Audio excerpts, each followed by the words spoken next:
Hi friends, నేను ఈరోజు మీకు ఒక మంచి రెసిపీ చూపిస్తున్నాను. ఇది సేమియా ఉప్మా.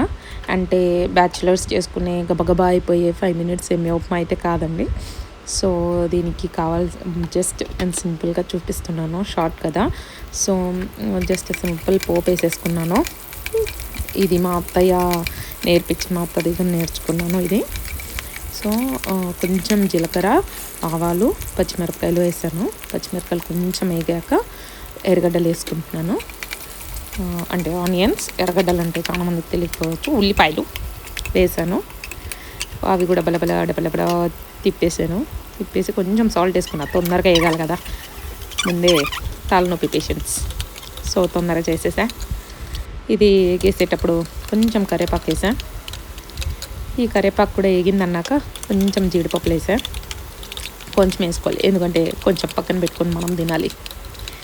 ఇది అయిపోయాక కొంచెం పసుపు వేసేసి బాగా ఏంచేసి, ఇప్పుడు అది ఏగింది, వాసన పోయింది అని మనకు అనిపించినప్పుడు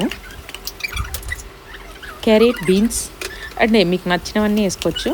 నాకు క్యారెట్, బీన్స్ ఇష్టం కాబట్టి సన్నగా కటకటకడ కట్ చేసేసి వేసి పడేసే. ఇది ఏగి చాలా టైం పడుతుంది. మధ్యలో 2 సార్లు పోయి టీవీ చూసుకొని వస్తా.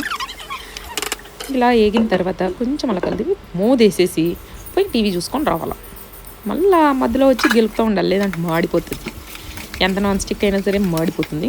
సో గిలికేసి కొంచెం సేమియాలు పక్కన ఉడకబెట్టేసి అలా కొంచెం ఆయిల్ పూసి బంకరాకుండా పక్కన పెట్టుకోవాలి.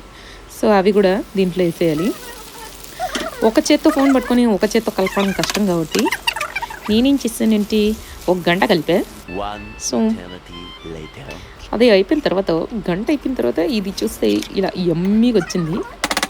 చూడడానికి చాలా కలర్ఫుల్గా ఉంది, ఎందుకంటే పసుపు వేసాం కదా, ఎంత కావాలంటే అంత.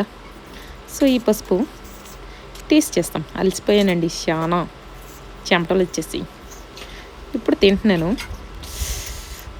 ఏ మాట కమాట నేర్పించింది మా అత్తన్న, చేసింది నేను కదా. చాలా బాగుంది.